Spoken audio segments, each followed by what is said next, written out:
Il était une fois un château posé à flanc de coteau au-dessus d'une vallée. Tout en bas du château, on avait construit des petites maisons appuyées contre la muraille.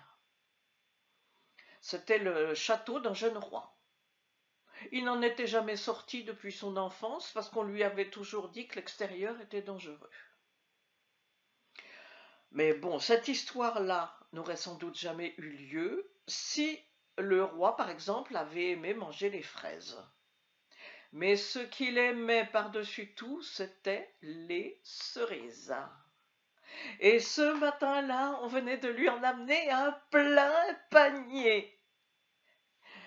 Et il était là, accoudé à la fenêtre de la grande salle, celle qui donne sur la vallée, et il mangeait les cerises. Il mangeait et il crachait par terre.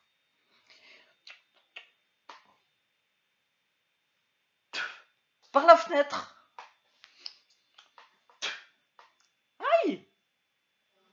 Ah, il savait qu'il y avait des gens qui vivaient là en bas, mais il les avait jamais vus. Il s'est mis une pleine poignée de cerises dans la bouche.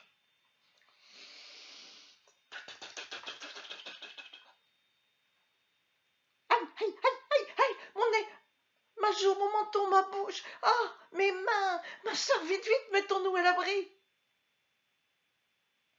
Assurément, il venait d'entendre une jeune personne, une jeune fille, se plaindre. Alors, une jeune fille à la peau assez délicate pour être blessée par des noyaux de cerises. Oh, assurément une jeune fille de la bonne société. Charmé par la voix, il s'est, dès le lendemain matin, décidé à partir en expédition. Il s'est habillé, équipé de pied en cap, et il a fait le tour du château. Il est allé jusqu'aux petites maisons là en bas. Et là, il a regardé la fenêtre de la salle juste là au-dessus. C'était forcément là. Mon Dieu que c'était petit. Alors il a frappé à la porte. Je suis venu présenter mes excuses et mes hommages à la jeune personne que j'ai pu blesser hier, sans le vouloir, et avec mes noyaux de cerises. Qui c'est?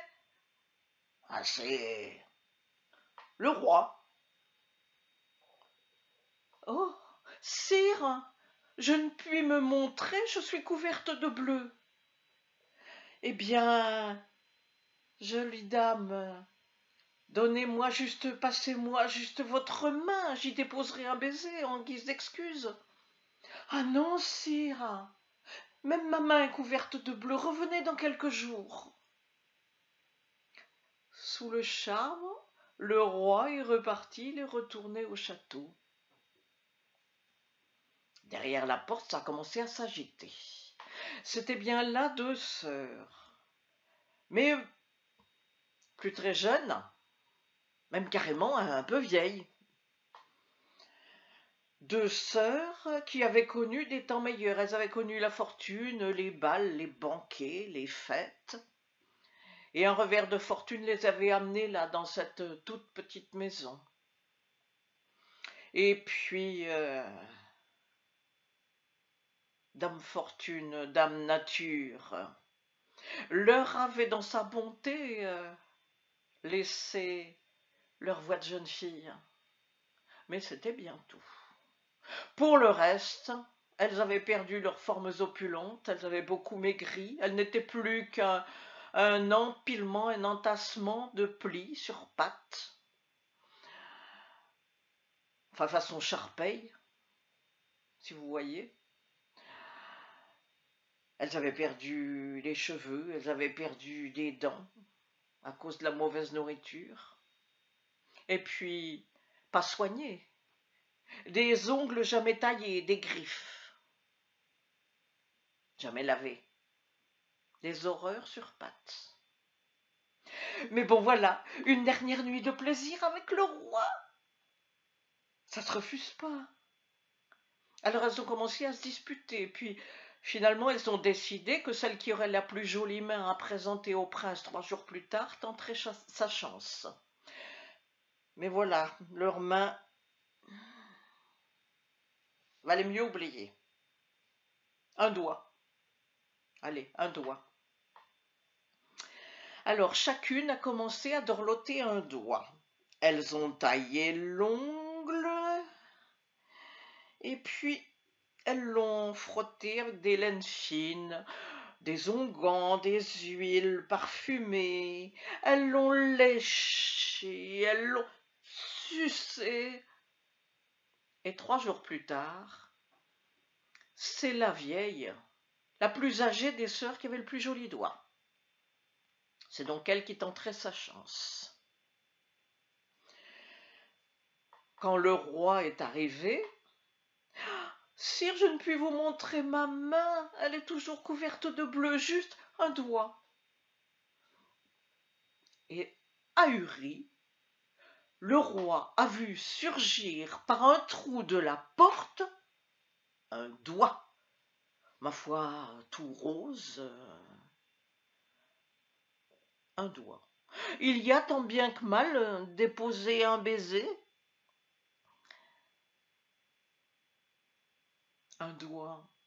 Après le doigt vient la main, après la main le bras, et après le bras. Tous les espoirs sont permis. Il a convié la jolie dame 2 jours plus tard à une soirée au château. Sire, si vous le permettez, je ne viendrai qu'à la nuit tombée pour ne pas gâter mon teint de lait avec la lumière du jour. Il en a été décidé ainsi. 2 jours plus tard, la plus âgée des sœurs a commencé à se préparer. Il lui fallait bien la journée. Lifting facial, tirer tout vers l'arrière, attaché avec un fil solide et bien serré. Ça lui faisait un chignon. Pour le reste, il lui a fallu l'aide de sa sœur. Elles ont tout tiré vers l'arrière, tout ce qu'elles ont pu. La sœur a tiré, et elle a fait un nœud bien serré avec un lacet. Ça lui faisait une bosse. Mais bon, il ferait nuit, elle n'avait qu'à rester de face. Quand le soir est arrivé, elle s'est enveloppée dans une grande cape, elle a rabattu la capuche sur sa tête et elle est montée au château. On l'a conduite directement aux appartements du roi. Le roi, lui, il était dans le petit cabinet à côté, en train de se préparer, de se pomponner, se pommader, se parfumer, pour faire honneur à sa visiteuse. Elle est allée à l'essentiel. Elle a laissé tomber la cape, elle a laissé tomber la robe, elle a laissé tomber les chaussures, elle est allée directement sous la couverture. Quand le roi est venu, il a vu la cape, il a vu la robe, il a vu les chaussures, il a vu son lit, et sous la couverture une forme toute menue. Il s'y est précipité, mais il y est entré avec beaucoup de délicatesse, beaucoup de précaution pour ne surtout pas blesser la jeune femme. Il lui a dit quelques mots doux en salutation et lui a répondu « Oh, cette voix oh !» Elle avait gardé tous ses dessous. Mon Dieu, que d'étoffe! Il cherchait là-dedans son chemin, sa main cherchait quelque ouverture. Il en a trouvé. un peu perplexe. Il lui fallait absolument se débarrasser de ce corset, de ça. Chercher l'ouverture, chercher la... Et il a passé sa main dans le dos de la jeune femme.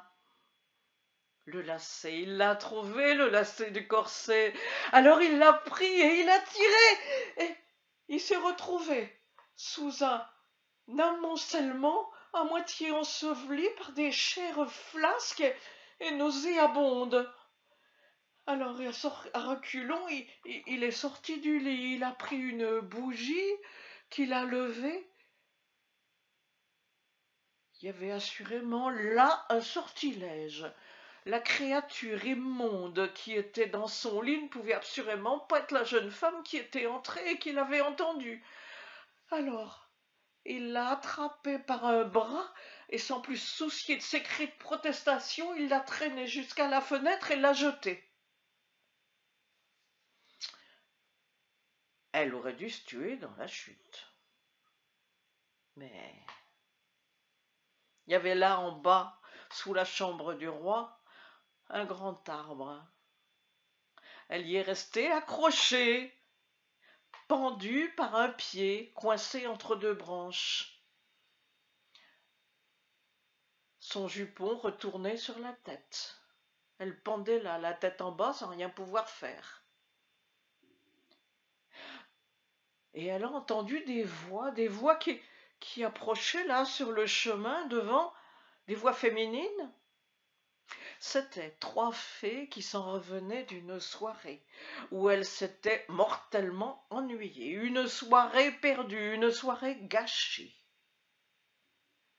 Quand elles sont arrivées devant l'arbre, elles sont arrêtées pour examiner ce fruit pendu là. Qu'est-ce que ça pouvait bien être? Et quand elles ont identifié la chose, elles se sont mises à rire, mais à rire, au point qu'elles s'en sont assises par terre, roulées dans l'herbe. Bon, quand vous aurez fini de rire, vous pourrez peut-être m'aider à descendre. Ah, elles n'en pouvaient plus de rire. Alors elles se sont relevées et elles sont allées l'aider à descendre.